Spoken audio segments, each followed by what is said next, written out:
Voilà, normalement. Ça clignote? Ça clignote. Ah, je vois. Super. Et bonsoir Mathieu, et bonsoir à toutes les personnes que je ne peux pas saluer personnellement. Merci d'être venu pour cette première de l'année, mais qui en fait est attendue depuis un moment parce que ça fait depuis l'année dernière qu'il y a des membres de l'antenne qui m'ont demandé, qui ont demandé à Juliette qu'on évoque le sujet de la paternité, des jeunes hommes qui aimeraient avoir recours à la GPA notamment. Et comme tu es toi-même investi dans un projet parental, en fait, voilà, on est super content et contente de pouvoir t'entendre et échanger avec toi aussi. Ce sera un moment pour poser vos questions aussi, si vous voulez. Pour te présenter un petit peu quand même, tu es très investi dans le milieu LGBT à Strasbourg, puisque tu es président de l'association Festivier, dont nous avons tous, donc on a tous bénéficié de ton travail puisque tu as participé à l'organisation de la Pride. Et voilà, et ça fait aussi plaisir de te rencontrer rien que pour ça, pour pouvoir te remercier de vive voix. Voilà, mais aussi voilà, parce que ton mariage a été béni ici dans cette église, dans cette paroisse Saint-Guillaume il y a 2 ans. Donc voilà, ça a aussi du sens pour nous voilà, d'être connectés. Voilà, donc sois-toi libre de partager ce que tu veux sur comment tu te prépares à accueillir cette nouvelle personne dans ta famille, comment ce projet est arrivé avec ton mari. Voilà, tout ce qui peut nous nourrir. Merci beaucoup. Bonsoir à toutes et à tous. Je suis ravi d'être là. C'est vrai que c'est un sujet, la paternité, qui est très rarement mis sur le devant de la scène, si on peut dire ça comme ça. Et donc c'est bien de pouvoir en parler. Et c'est aussi rare que complexe comme sujet. Donc il y a beaucoup de choses à dire. Donc pour commencer les choses, un peu dans l'ordre, je dirais que pour mon parcours en tout cas, je vais définir comment cette envie ou ce besoin d'être père est venu, et tout le cheminement parcouru jusqu'à ce que cette envie, ce rêve, ce besoin se concrétise prochainement, j'espère. Donc en fait, enfant, j'ai toujours été un peu le petit frère, parce qu'on est une grande fratrie. J'étais le petit dernier, et j'étais toujours le petit frère considéré le petit, qu'on a chouchouté, qu'on a materné, qui savait rien faire parce que c'était le petit dernier. Et comme on avait une grande différence d'âge, du coup j'ai dû grandir très vite en fait, puisque mes frères et sœurs ont 10 ans de plus que moi, la plupart. Donc du coup j'ai dû être mature très vite et grandir très vite, avoir des soucis d'adulte alors que j'étais qu'un petit enfant. Et du coup j'ai toujours des amis, quand j'ai le même enfant, qui étaient beaucoup plus jeunes que moi, parce que je voulais aussi avoir ce rôle de grand frère, d'être le grand à un moment donné. Et je pense que ça nourrit un petit peu aussi, ou alors est-ce que c'était en relation avec ce besoin que j'avais d'être le grand et de vouloir apporter des choses à des personnes, à des amis ou voilà, des voisins ou plus jeunes que moi. Du coup, c'est vrai que ce sentiment, en grandissant au fil du temps, s'est transformé en peut-être un besoin ou une envie de continuer ça, mais avec mon propre enfant. Je pense que c'est un petit peu de là qu'est venu un peu ce sentiment. Donc je passais du plus petit à vouloir être celui qui est grand et qui apporte et qui aide et qui guide, qui emmène. Et du coup, je me suis lancé dans une carrière d'éducateur de jeunes enfants. Donc j'ai travaillé dans les écoles, dans les crèches. Donc j'ai toujours été avec des enfants, des bébés, ça a toujours fait partie de moi en fait. Donc j'entretenais toujours ça en fait, d'être avec des enfants, d'être avec des bébés, d'apporter, de guider, d'accompagner. C'est toujours été quelque chose qui faisait partie de ma vie, que ce soit professionnel ou personnel. Et du coup, bien sûr, arrive le moment où vous vous rendez compte que vous êtes gay et que vous vous dites, bon ben voilà, il faut faire un deuil parce qu'on est gay, deux hommes, ça ne peut pas avoir d'enfant. Donc ça, c'était une étape, on va dire, dans ma vie qui était très, très compliquée parce que c'est quelque chose que je faisais un petit peu au niveau professionnel. J'étais avec des enfants, avec des bébés, et en même temps, je me disais, je ne pouvais pas avoir le mien. Donc c'était compliqué, en fait, d'avoir ce paradoxe, en fait, en moi. Et la science, l'évolution de la société a fait que, de plus en plus, c'était possible, hein, parce qu'il y a eu les mères porteuses et ces choses... toute la GPA et toutes ces choses-là. Donc du coup, il y a une dizaine d'années, on va dire, je me suis dit, c'est possible en fait. C'était un peu un déclic de se dire, ce rêve que je nourrissais, en fait, je vais pouvoir le concrétiser. C'est possible finalement. Donc en fait, de ce deuil que j'avais fait, il y a une renaissance de nouveau et une envie qui est revenue d'un coup en me disant, oui, en fait, tu peux faire ce que tu as envie, tu peux devenir père, tu peux créer ta famille. Et voilà, il y a eu aussi, presque il y a 10 ans, le mariage pour tous. Donc ça a aussi renourri ça, parce que oui, tu peux créer une famille officiellement, tu n'es pas obligé de passer par des chemins de traverse officieux, de te cacher, voilà, ça devient possible, ça devient légal, ça devient... réalisable. Donc c'est vrai qu'il y a 10 ans, tout ça, ça s'est un petit peu mis ça a vraiment commencé à germer fortement dans ma tête. Et j'ai rencontré mon mari il y a 9 ans maintenant. Donc quand on s'est rencontrés, lui a dit, voilà, lui, on va s'engager, ok, voilà. Je dis, moi je m'engage, mais attention, je veux créer une famille, je veux être papa, je veux... Voilà, ça faisait partie de mes conditions, quoi. C'était, je veux pas... voilà. Il était d'accord? Oui. C'est filmé, alors il faut que je dise oui. C'était un peu compliqué au début parce que mon mari est sage-femme. Donc, dans la façon très naturelle, dans le bien-être, etc. Donc c'était très compliqué pour lui de se dire, on peut avoir ce projet, ça c'était pas le problème, mais c'est la façon de le faire qui était compliquée, cette acceptation. Donc ça c'était vraiment un gros cheminement où j'ai dû ramer, insister, et convaincre et parlementer, etc. Pas le forcer, hein, il avait quand même son libre arbitre. Mais c'est vrai que c'était compliqué pour lui de se dire, voilà, lui qui était dans ce bien-être, cette façon de faire naturelle, etc., de se dire, on va peut-être pas faire ça naturellement, ça va être de façon biologique, scientifique, on va dire. Donc ça, c'était un peu compliqué pour lui dans son acceptation, dans son cheminement. Mais après, sur le principe de créer cette famille, de tout ça, il était OK, il n'y a pas de souci. Donc du coup, on n'a pas commencé ça 2 semaines après le début de notre relation. Donc on a d'abord un petit peu appris à se connaître, à fonder un petit peu déjà notre couple, à solidifier, à être sûr que ce soit la bonne personne, qu'on veuille avancer dans cette direction-là ensemble. Donc on a eu quelques années où on a cheminé ainsi. Et puis, au bout d'un moment, moi je me sentais, il faut y aller aussi, quoi. Le temps passe, l'âge avance, il faut quand même se lancer parce que c'est pas quelque chose qui se fait en 2 semaines et puis voilà. Donc arrivé le moment où il fallait se dire, voilà, maintenant on se connaît suffisamment, on peut y aller, on lance ce projet et il faut y aller. Donc,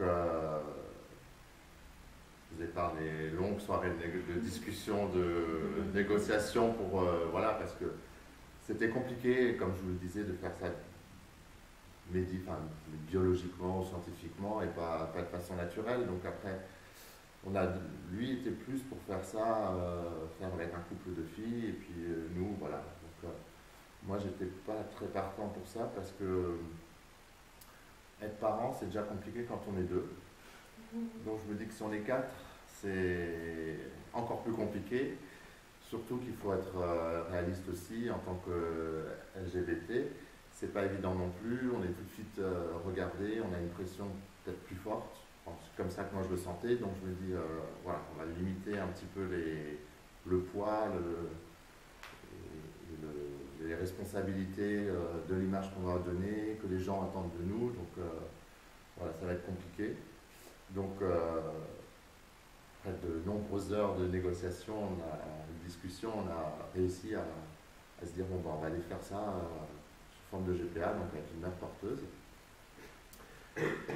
Donc, on a pris des contacts, on connaissait des personnes qui avaient aussi suivi ce processus, donc on s'est lancé là-dedans. Donc, on est allé au Canada, donc on a trouvé une clinique qui s'occupait de ça, toutes les démarches, etc. C'est très, très, très, très, très, très laborieux parce que les papiers, les examens à faire, c'est compliqué. Puis vous n'êtes pas juste à côté, donc le moindre truc, il faut envoyer des courriers pour les prises de sang, pour des trucs. Enfin, la moindre petite chose qui peut paraître facile et évidente ici, ça prend des proportions et voilà. À côté de ça, il ne faut pas oublier que c'est un coût. C'est vraiment quelque chose que, voilà, ici on va faire une prise de sang, donc on a la sécu, on est remboursé, on ne le paye même pas, enfin voilà. Là-bas, le moindre petit truc que vous allez faire, vous le payez. C'est pas remboursé, c'est pas, donc il faut avoir les reins solides, donc ça aussi il faut le préparer. Donc c'est des sacrifices en amont, il faut mettre de l'argent de côté pour pouvoir faire ça. Parce que la banque, vous n'allez pas dire je vais faire une GPA, ah bah oui on vous fait un prêt. Ça c'est pareil quoi. C'est pas comme aller faire un prêt pour un appartement. Donc c'est très compliqué. Pour la petite histoire, on a fait un prêt à la consommation. Donc c'est des choses qu'on a pu justifier. Voilà. Mais c'est pas les mêmes taux que les appartements, c'est des taux beaucoup plus élevés. Donc vous faites un prêt, mais vous rincez derrière. Enfin, c'est vraiment un cheminement très compliqué. Donc bon, on s'est lancé, on s'est dit advienne que pourra, on y va. Donc on a tout commencé, on a fait tous nos examens, rempli tous nos papiers, tout ça. Malheureusement, arriva ce qui arrive, c'est-à-dire le Covid. Donc on était à ça de commencer que, boum, le Covid a tout balayé. Donc on a tout mis en pause, hein, parce qu'on n'a pas stoppé, mais on l'a mis en pause parce que c'était vraiment très très compliqué. On avait trouvé la mère porteuse qui avait commencé à faire des examens, etc. Voilà, mais du coup, les cliniques étaient complètement fermées au Canada, enfin, c'était la croix à la bannière, donc on a dû mettre en stand-by les choses pendant 2 ans. Et à la fin, si on peut dire ça, du Covid, on a relancé la machine. Tout ce qu'on avait fait, tous les examens médicaux par exemple, étaient périmés. Donc on a dû tout recommencer de nouveau, etc. Donc c'est vraiment laborieux. Donc voilà, donc bon, pareil pour tous les examens de la mère porteuse, etc. Donc, c'est la même? C'était la même, on a gardé la même. Mais pareil, elle prenait de l'âge aussi, donc c'est aussi voilà, hein, plus on prend de l'âge, plus c'est difficile. Elle était déjà pas toute jeune, si je puis dire, mais du coup elle a pris de l'âge, donc c'était d'autant plus compliqué. Elle avait même dépassé la limite d'âge légal en fait. On a dû batailler pour avoir une dérogation, enfin c'était un petit peu... C'est quoi la limite? 43 ans. Donc, alors c'est une limite qui fixe pas en disant après cet âge-là on ne peut plus faire d'enfants, hein. C'est juste que voilà, les taux de réussite, on va dire, sont beaucoup plus bas, c'est plus compliqué, il y a peut-être aussi d'autres risques, etc. Et, voilà, c'est surtout ça. Mais l'enfant est en route? Pas encore. Mais attends, on arrive. On arrive. Donc on a fait on a recommencé tous nos examens, on a tout refait, tout voilà. Donc on en est là. On a fait déjà alors pour expliquer la suite, c'était une petite parenthèse pour expliquer ce que c'est la GPA aussi. Il faut qu'une des deux personnes fasse un don de spermatozoïdes. Il faut trouver, donc ça c'est une personne dans la balance, il y a une personne qui sera la donneuse d'ovocytes, c'est une deuxième personne, et la troisième personne dans l'histoire, c'est la mère porteuse. Donc vous mettez les ovocytes, les spermatozoïdes, et ça c'est dans la troisième personne. Pour faire simple, vous avez la tarte, vous avez les pommes, vous faites votre tarte aux pommes, pour faire un peu schématique, et vous mettez ça dans le four. Pour bien dire que voilà, c'est trois personnes distinctes en fait, alors que tout le monde se dit bah non, mais ça va être son enfant, ça va... non, c'est pas son enfant, elle fait, c'est un peu schématique de dire four, mais c'est juste pour faciliter les choses, mais voilà. Donc c'est compliqué aussi d'expliquer aux gens, de dire bah, attends, elle, ça va être son enfant, comment elle va faire, comment, et puis elle va vouloir le garder, et puis alors on passe bien sûr tout l'entourage, on pose toutes les questions de la possible et imaginable, hein, forcément. Pour des frayeurs pas possibles. Donc, chaque fois que vous allez chez quelqu'un en disant bon, bah voilà, on va faire une GPA, etc. Donc, il faut presque aller faire son petit exposé, expliquer comment ça passe, parce que vous allez avoir 50 000 questions. Les gens ont peur, ont des doutes, ont des craintes. Mais vous êtes fou, mais il ne faut pas, et c'est ainsi. Enfin. Donc, mais ça fait partie du processus aussi, quoi. Donc voilà, ça c'est la petite parenthèse pour expliquer un petit peu comment ça se passe. Donc du coup, ah oui, je rouvre la parenthèse, du coup, vous avez, pour la GPA, donc du coup, ben, les spermatozoïdes et les ovocytes sont fécondés, cryogénisés, et donc du coup, ben, après, ils sont décongelés, entre guillemets, et puis inséminés dans la mère porteuse. Donc, et ça, pareil, il faut aussi faire des tests, des batteries de tests pas possibles. Et certains, on ne peut pas les faire en France, par exemple. Donc, parce que ça touche à la génétique. Et en France, c'est pas aussi open qu'au Canada, par exemple. Pour la petite histoire, parce que quand on a eu plein de galères, on en a une en plus, c'est que la donneuse d'ovocytes était porteuse du gène de la mucoviscidose. Ce qui en soi n'est pas grave.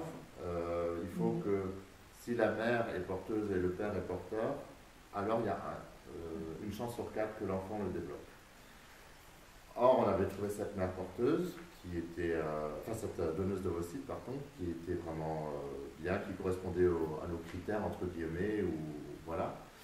Donc on était partant, et il fallait que nous on fasse ces tests-là génétiques. En France, vous n'avez pas le droit.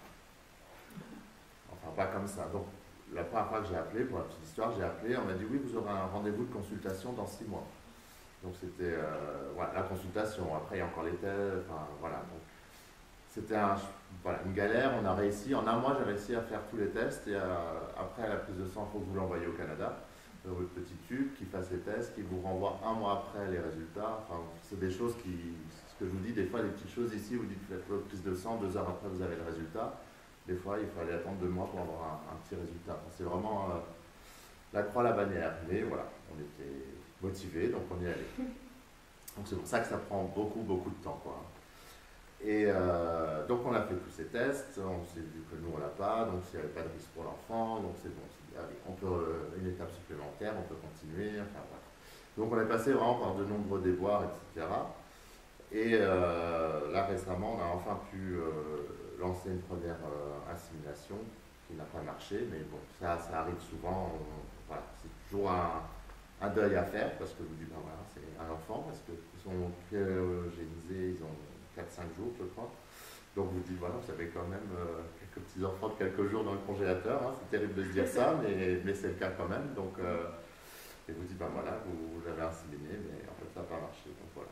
Pareil, il faut attendre, du coup, pour la mère porteuse, elle doit attendre un cycle, etc. Donc il faut qu'elle évacue. Enfin, c'est vraiment plein de choses compliquées. Donc c'est des choses qui vraiment démultiplient les délais. Et donc on en est là, à attendre maintenant la prochaine occasion, quoi. Donc on se dit qu'on approche vraiment de plus en plus du but, quoi. Mais voilà, c'est vraiment un parcours très très compliqué, avec des hauts et des bas moralement, parce que vous avez toujours des pièges qui vous tombent dessus, il faut se dire, bon, allez, voilà, il ne faut pas se décourager, il faut y aller, il faut avancer, c'est compliqué. Mais voilà, tout ça pour en revenir à ce sentiment de paternité, quand ben, vous le ressentez au fond de vous, on se dit, bon ben voilà, c'est vraiment quelque chose auquel je tiens, que j'ai dans les tripes, donc on y va, on avance, et advienne que pourra, il faut y aller, quoi. Donc c'est un autre parcours. Donc voilà. Pour parler un petit peu de GPA et de la petite histoire. Après la paternité, alors je ne suis officiellement pas encore papa, mais j'ai en tout cas ce sentiment en moi ou ce désir de l'être. Et pour parler de paternité, il y a plusieurs façons en fait, on va parler un peu le regard de la loi, plusieurs façons d'être père. Alors, la façon classique que tout le monde fait, hein, on salue sa petite graine et voilà, un enfant né, on est papa. Ça c'est la voie la plus classique, mais pas que. Vous pouvez être papa en adoptant un enfant, officiellement, légalement, voilà, vous êtes papa. Vous pouvez être papa en épousant une personne qui a déjà des enfants. Et dans le cas de la GPA, c'est un peu compliqué aussi, ça met une petite couche supplémentaire, parce que vous êtes deux hommes.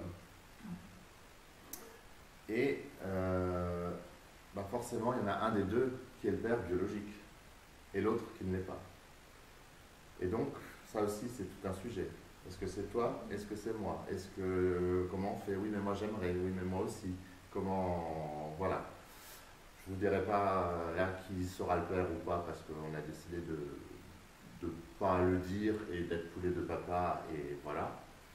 Mais c'est compliqué aussi, parce que forcément, celui qui va être le père biologique va se sentir extrêmement légal et dans sa chair et sur les papiers. Par contre, celui qui est juste, voilà, le père légal, le deuxième papa, c'est aussi très compliqué pour cette personne, parce qu'elle se dit, oui, je suis papa, mais c'est pas mon enfant, entre guillemets, biologiquement. Après, voilà, c'est ça aussi qui rentre dans la paternité. Alors on peut pas être papa biologique, mais le papa dans les tripes tout autant, ou peut-être même plus que le papa biologique. Donc c'est quelque chose de très complexe, qu'il faut vraiment discuter, quand on est un couple d'hommes, hein, c'est vraiment quelque chose qu'il faut vraiment discuter avant, parce que le jour où l'enfant arrive, vous êtes confronté à ça, oui c'est le mien, oui mais c'est le tien, c'était le tien, donc tu te débrouilles, non, tu l'as voulu, tu l'as si. C'est des choses qui arrivent, et après il y a la partie législative aussi, parce que vous n'êtes pas tout de suite forcément reconnu au niveau de la loi comme deux papas. Il faut d'abord faire un acte de naissance au Canada et le faire, au Canada dans mon cas, hein, mais il faut le faire après reconnaître en France, ce qui met 6 mois à peu près, c'est raccourci maintenant, mais bon, ça met un certain temps aussi.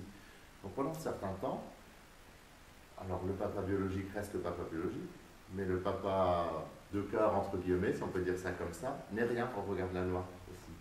Donc c'est aussi, c'est difficile aussi. Et il faut être les deux assez forts, accompagnants, et voilà, parce que le fait d'être papa au niveau légal, on se dit, c'est pas grave, ça va venir, etc. Mais imaginons par exemple, c'est toujours le cas extrême, mais au bout de 2 mois, ce bébé a un souci, un problème de santé, vous allez aux urgences pédiatriques pour l'emmener, et vous êtes le père légal, biologique, oui, vous rentrez. L'autre, non, vous attendez dehors, vous êtes rien. Vous n'avez pas le droit d'être là. Donc, et ça, c'est terrible, parce que vous êtes le papa au même niveau que votre compagnon ou votre mari, et non, vous n'avez pas le droit, vous êtes dehors. Donc, il y a plein de choses à penser, il y a plein de choses à faire, à voir et à améliorer dans la société, mais ces problèmes existent maintenant encore. Et c'est des choses auxquelles il faut penser, il faut se préparer, il faut les anticiper, parce qu'on espère ne jamais y être confronté, mais si un jour on y est confronté, voilà. Et après, se pose aussi la question de la famille. Parce que vous allez vous appeler Schmitt et l'autre Dupont. Le bébé, comment va-t-il s'appeler? Dupont-Schmitt, est-ce que, voilà, donc il y a aussi, voilà, c'est ça aussi. Parce qu'après, au niveau des papiers, ben, votre enfant s'appelle Schmitt, l'autre deuxième papa s'appellera Dupont, ben non, vous n'avez pas le même nom, vous n'êtes pas papa. C'est aussi des choses auxquelles on peut être confronté. Donc ça aussi, c'est des choses qu'il faut anticiper, réfléchir. Donc du coup, c'est une chose pour laquelle on a également voulu se marier, pour avoir le même nom, pour justement aussi éviter ces soucis-là et d'avoir une famille et que ce foyer, tout le monde a le même nom. C'est aussi une manière, pour l'autre papa aussi, de se dire j'ai le même nom que cet enfant. C'est pas ma chair de ma chair, mais c'est dans mon foyer, c'est dans ma famille, c'est mon nom. Donc ça, c'est aussi une chose qui est importante à réfléchir. Pas du tout obligatoire, hein, c'était l'autre choix, l'autre raisonnement. Hein. Je vous parle là de mon expérience, je ne dis pas qu'elle est absolue et que voilà. Hein, mais voilà, donc ça c'est un petit peu pour définir ce que c'est la paternité, au sens légal. Et puis après, on vous pose la question, comme vous êtes deux hommes, forcément vous dites, est-ce que oui, mais il va manquer d'une mère, il va manquer ci, il y a plein de choses qu'on va vous renvoyer. Et là, vous dites, qu'est-ce que c'est une maman, qu'est-ce que c'est un papa en fait? Tout simplement. Qu'est-ce qu'une maman fait qu'un papa ne fait pas? Qu'est-ce qu'un papa fait et qu'une maman ne fait pas? Qu'est-ce que moi, en tant qu'homme, je pourrais faire pour être une maman? Qu'est-ce que, voilà, où des femmes pourraient se dire, qu'est-ce que moi, en tant que maman, je pourrais faire pour être papa? Voilà. Et ça, personnellement, c'est mon avis, je pense qu'il n'y a pas de rôle type de maman, rôle type de papa. En fait, alors la seule chose qui va différencier, c'est l'accouchement et l'allaitement. Ça, c'est, voilà, quand on est maman, ça c'est sûr qu'en tant qu'homme, on ne pourra jamais. Enfin, en tout cas, la science ne le permet pas encore. Ça, c'est sûr. Mais ça, c'est la seule différence pour moi qu'il y a entre être papa et maman. Parce que en tant qu'homme, il n'y a rien que je ne puisse faire, hormis accoucher et allaiter, qu'une femme ne pourrait faire. Et vice-versa, en tant que femme, il n'y a rien qu'on ne pourrait faire qu'un homme fait. Donc, pourquoi est-ce que deux papas ou deux mamans n'arriveraient pas à faire la même chose qu'un papa et une maman? Parce qu'après tout, être parent, qu'est-ce que c'est? C'est apporter de l'amour, les soins nécessaires, l'alimentation, l'éducation, un toit et accompagner cet enfant dans la vie du mieux qu'on puisse. Il n'y a pas d'école qui vous dit, voilà, vous êtes papa, vous faites ci, vous êtes maman, vous faites ça, c'est comme ça, vous êtes parent même, tout simplement. C'est la vie qui vous l'apprend de toute façon. Donc, ma foi, pourquoi est-ce que un couple de même sexe ne pourrait pas aussi faire ça? Et puis voilà, on dit qu'il y a ce rôle maternel de confort et le rôle paternel de protection et voilà. À mon sens, il n'y a pas de... Voilà. Une femme ne pourrait pas protéger, c'est ça que ça voudrait dire en fait. Et puis un homme ne pourrait pas être câlin ou affectueux avec un enfant. Voilà, je pense que c'est un peu des clichés qu'on dépasse, hein, heureusement, et qu'il faut dépasser, mais qu'on vous renvoie forcément dans la société ou les gens quand vous